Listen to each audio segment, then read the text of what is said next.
जिनके साथ मैंने अपने इस राजनीतिक सफर के 30 साल कभी उतार के और कभी चढ़ाव के गुजारे, जिन्होंने हर पल मेरा सहयोग किया, हर पल मेरा मार्गदर्शन किया, मुझे आगे बढ़ाया, मुझे हिम्मत दी और एक ऐसी परिपाटी बनाई जहां घर की बेटी भी ऊंचाइयों को छू सकती है। पीयूष भाई, मैंने कई मंचों से अलग अलग इन लोगों को बताया कि मेरे घर का माहौल ऐसा था कि मेरी मां कहती थी कि राजनीति बनियों के बच्चों का काम नहीं है। जब मैं दिल्ली यूनिवर्सिटी का चुनाव लड़ी तो जब जनरल सेक्रेटरी रही तो उनको पता नहीं था कि क्या चीज है दिल्ली यूनिवर्सिटी, तो ऐसे ही लड़ गई। अगली बार जब उन्हें पता चल गया कि भाई ये तो बहुत बड़ा इलेक्शन होता है और अध्यक्ष के लिए, डूसू प्रेसिडेंट के लिए घर में संपर्क किया पार्टी ने, तो नहीं, हमारी बेटी नहीं करेगी ये काम, बनियों के बच्चों का काम नहीं होता है राजनीति करना। उस फेज से शुरू होकर के कैसे दिल्ली विश्वविद्यालय छात्र संघ का चुनाव, नगर निगम का चुनाव, एमएलए का चुनाव मैं लड़ी और समाज ने मुझे हमेशा बहुत साथ दिया, बहुत आशीर्वाद दिया और हमेशा बहन के नाते मुझे आगे बढ़ाया। यहां बैठा हुआ हर एक व्यक्ति मेरे जीवन में एक अहम भूमिका रखता है। भाई घनश्याम जी बैठे हैं, राकेश गुप्ता जी, सुमन जी, राम कैलाश जी, रामविलास जी, आगे से पीछे तक मैं कई चेहरे देख पा रही हूं और कई नजर भी नहीं आ रहे। मधु गोपाल जी कहेंगे मेरा तो नाम ही नहीं लिया, प्रदीप जिंदल जी कहेंगे अच्छा, राजेंद्र भाई कहेंगे अच्छा, केएम जी गर्दन झुका झुका के देख रहे हैं कि रेखा मेरे को देख ले। नाम तो मैं अधिकतर सबके ले सकती हूं क्योंकि मैं हमेशा आप सबके आशीर्वाद के साथ फील्ड में रही। तो सच में कभी नहीं सोचा था कि विधायक की तो माला जपते रहते थे, विधायक बने, विधायक बने, विधायक बने। एक ही टारगेट था, चुनाव जीते या हारे लगे रहते थे अपनी धुन में कि विधायक लड़ना है, विधायक बनना है। पर मुख्यमंत्री बना दी जाऊंगी ऐसा मैंने नहीं सोचा था। मैं आज इस मंच से अपनी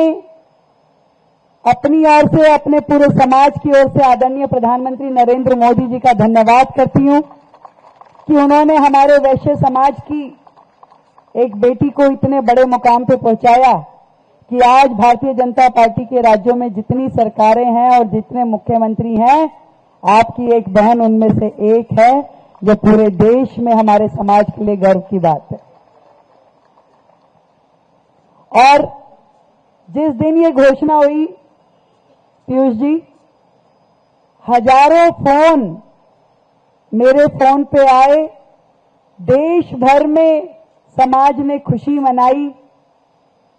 कितनी जगह लड्डू बटे। जब हम वैश्य इंटरनेशनल के कार्यक्रम में गए थे अशोक जी, देश भर में लोगों ने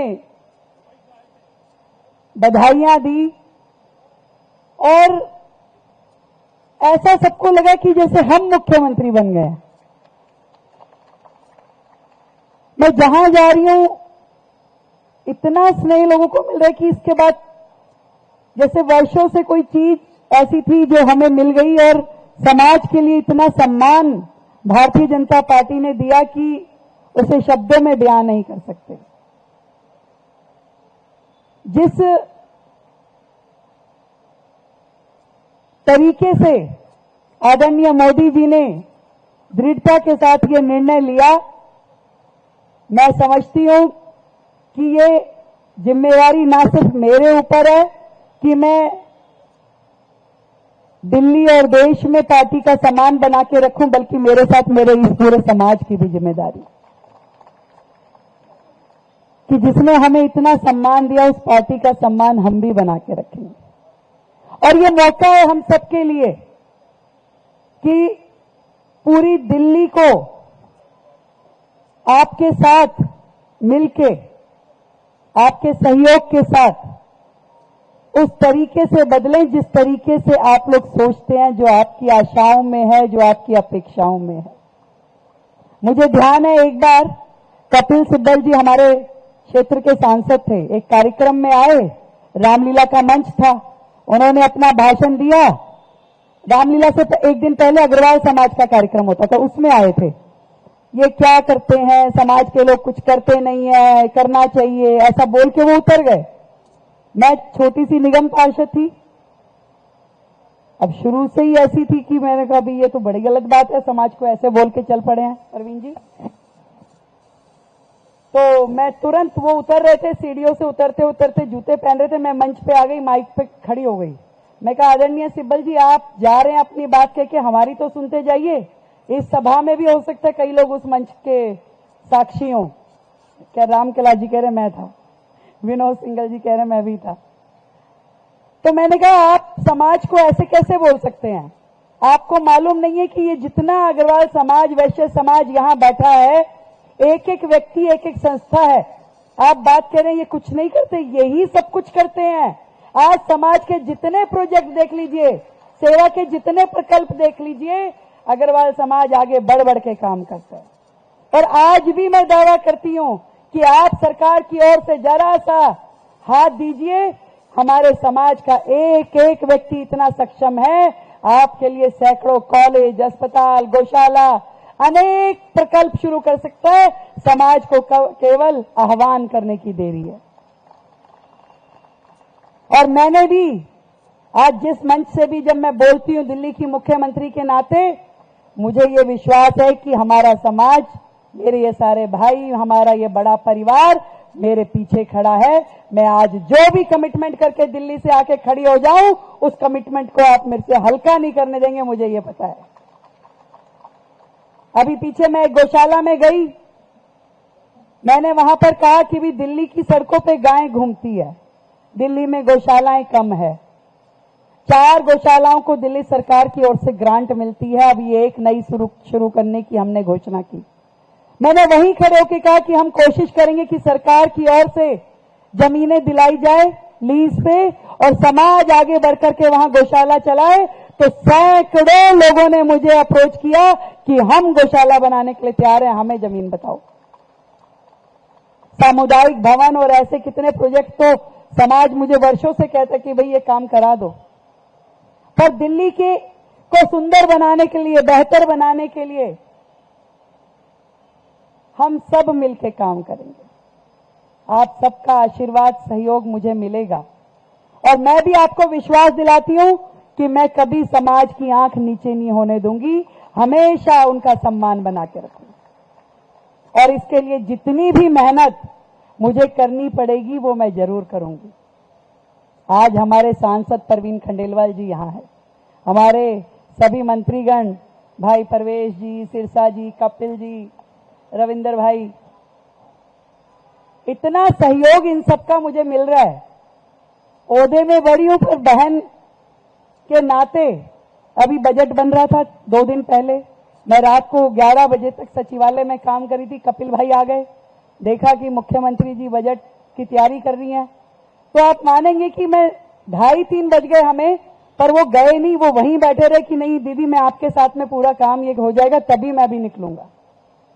कोई विषय होता है, एक दिन मैंने इन सबको कह दिया, मैंने कहा भाई एक बात बताओ, तुम्हारी मैडम लोग तो टोकरी बना के तुम्हें बढ़िया बढ़िया खाना बना के देती है, अब मैं कहां से लाऊं भाई? तो तुम्हें ये नहीं दिख रहा कि हाँ भाई तुम्हारी मुख्यमंत्री ने खाना खाया कि नहीं खाया? अब एक काम करो, 6 मंत्री रोजाना एक दिन में भोजन लेके आएगा। और अब मानिए उस दिन से डेली एक हमारा भाई पूरा भोजन तैयार करा के लाता है, और हम 7 लोग इकट्ठे बैठ के खाना खाते हैं रोजाना। कपिल पीयूष जी, डेली हम 7 लोग आधा घंटा दिन में इकट्ठे बैठते हैं, और उस आधे घंटे में पूरा 24 घंटे की जो चर्चा होती है, क्या किया, क्या करना है, और इतना अच्छे से सारी चीजें व्यवस्थित रूप से चल रही है कि आनंद आता है काम करने में। ऐसा लगता नहीं कि इतना वर्कलोड होने के बाद भी वो वर्कलोड कम हो जाता है, क्योंकि एक दूसरे के साथ एक बॉन्डिंग है। और उस बॉन्डिंग में मोदी जी के नेतृत्व की जो टीम की भावना है, एक लक्ष्य है दिल्ली को विकसित करने का। और सही बताऊं, आज मैं जब खड़ी होकर के बजट बोल रही थी तो मेरे दिल से वो दर्द निकल रहा था जो आप सबके दिल में है, क्योंकि मैंने बचपन से वो देखा। मैंने देखा कि कैसे उद्योग में दिक्कत आती है, कैसे व्यापार में दिक्कत आती है, कहां कहां जब घर में बैठ के डिस्कशंस होती है तो हमारे पिताजी ने, हमारे भाई ने, हमारे बाकी लोगों ने, आज ये परेशानी आई, आज इस अफसर ने ऐसे किया, आज ऐसे हो गया, आज ये दिक्कत आ गई, वो सारी परेशानियां हमने सुनी, देखी, सही। तो आज जब मैं इस मुकाम पे खड़ी होती हूं तो मुझे लगता है कि दिल्ली का एक भी व्यापारी फिर से उन दिक्कतों से ना गुजरे। मुझे ऐसा माहौल दिल्ली में बना के देना है। ईज ऑफ डूइंग बिजनेस, जिसे मोदी जी का मंत्र है कि सिंगल विंडो सिस्टम के माध्यम से हमारे व्यापारी भाई अपना काम करें निश्चिंत होके, और किसी छोटे छुटपैये अफसर की ये औकात ना हो कि मेरे किसी भी व्यापारी भाई को आके धमका जाए, डरा जाए या उसको टॉर्चर करे। ऐसा माहौल दिल्ली में जिसमें सुकून हो, जिसमें एक आराम हो कि मैं काम कर रहा हूं निश्चिंत होके, ऐसा माहौल बनाने का दिल्ली में प्रयास करेंगे। आप सबका ढेर आशीर्वाद, स्नेह, प्यार जो मुझे मिलता रहा है, आगे भी मिलता रहेगा, और आप सबके मार्गदर्शन में दिल्ली को आगे बढ़ाएंगे। बहुत बहुत धन्यवाद, आपका आशीर्वाद। Thank you so much.